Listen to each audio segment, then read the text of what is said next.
പ്രിയപ്പെട്ടവരെ, തെരഞ്ഞെടുപ്പിൻ്റെ അവസാന ഘട്ടത്തിലേക്ക് എത്തിച്ചേർന്നിരിക്കുകയാണ്. രാഹുൽ മാങ്കൂട്ടത്തിൽ എന്ന UDFിൻ്റെ സ്ഥാനാർത്ഥി ഇവിടെ വന്നിറങ്ങുമ്പോൾ തന്നെ UDFിൻ്റെ ക്യാമ്പിനെ സംബന്ധിച്ച് വലിയ ആത്മവിശ്വാസമായിരുന്നു.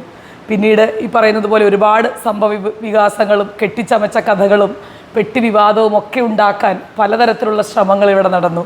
ഓരോ കാര്യങ്ങളുണ്ടാകുമ്പോഴും അത് UDF ക്യാമ്പിനെ അനുകൂലമായി വരുന്ന തരത്തിലേക്ക് കാര്യങ്ങൾ മാറിമറിയുകയായിരുന്നു. കാരണം അതൊക്കെ വാസ്തവവിരുദ്ധമായിട്ടുള്ള കഥകളും പ്രസ്താവനകളും ചമക്കലുകളുമായി മറ്റ് CJPയുടെ ക്യാമ്പ്, പിന്നെ BJPയുടേതും കമ്മ്യൂണിസ്റ്റ് പാർട്ടിയുടെയും ക്യാമ്പുകൾ മുന്നോട്ട് പോകുമ്പോൾ ഞങ്ങളെ സംബന്ധിച്ച് ആത്മവിശ്വാസം വലിയ രീതിയിൽ വർദ്ധിക്കുകയായിരുന്നു. ഇന്നലെ ഏറെ ബഹുമാന്യനായിട്ടുള്ള BJPയുടെ മുതിർന്ന നേതാവ് കൂടിയായിട്ടുള്ള ശ്രീ സന്ദീപ് വാര്യർ UDFിൻ്റെ കോൺഗ്രസിൻ്റെ കൈപിടിച്ച് മുന്നോട്ട് വരുന്ന ഒരു സാഹചര്യമുണ്ടായി. അദ്ദേഹം തന്നെ വളരെ വ്യക്തമായി അദ്ദേഹത്തിൻ്റെ രാഷ്ട്രീയ പ്രവേശത്തെ പറ്റി പറയുന്നുണ്ട്.